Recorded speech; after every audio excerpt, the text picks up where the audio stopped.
Bà hãy ní chiêu video đại nhóm ban thưa đầm nở bị kháng cầm bông chám từ kháng sốc ô ràng ấu khai tập bông mùm thưa đầm nở bị bê bức bờ lầm hơi tòa mốc nhóm có ban từ đó khát bầy vệnh kháng xoài tớ có ban cho hộp cà tiêu hộp cà phê bầy bần tô đầm nở từ căn sốc ô ràng ấuហើយម្ដងកន្លែងនេះគឺជាផ្សារនៅស្រុកអូរ៉ាំងអឺហើយខ្ញុំក៏បានធ្វើដំណើរជិះម៉ូតូជាមួយពូខ្ញុំទៅស្វែងរកនៅចំការទុរេនហើយចាំមើលខ្ញុំរីមីញូក្នុងវីដេអូផ្ទាល់និយាយផ្ទាល់នៅក្នុងចំការទុរេនបាទបងប្អូននេះគឺជាឆ្កាទុរេនហើយផ្លែនេះធំមែនទែនមួយហ្នឹងចូលចង់10គីឡូជាងហើយឆ្កានេះនៅខាង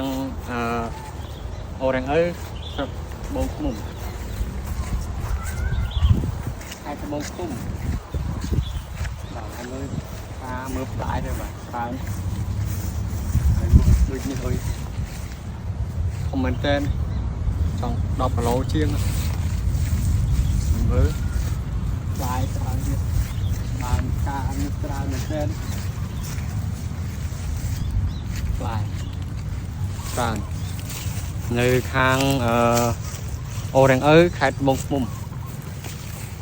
ហើយឆ្កានេះពិតជាធំមែនទែនបាទបងប្អូន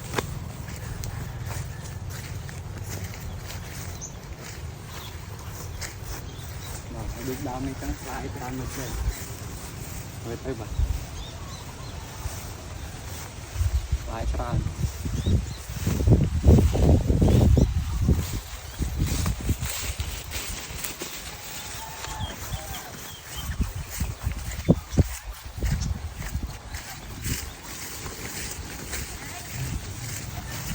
នេះបាទផ្លែច្រើនមែនទេដើមហើយបណ្ដោះកន្លែងនេះខ្ញុំក៏បានធ្វើដំណើរមកខាងកំពង់ចាមវិញហើយមើលទៅបាទខ្ញុំក៏បានថតយកនៅខាងចំការដែលផ្សេងទៀតជាច្រើនមើលទៅពិតជាស្រស់ស្អាតមែនទែនបាទហើយវីដេអូមានតែប៉ុណ្្នឹងបាទសូមអរគុណសូមជម្រាបលា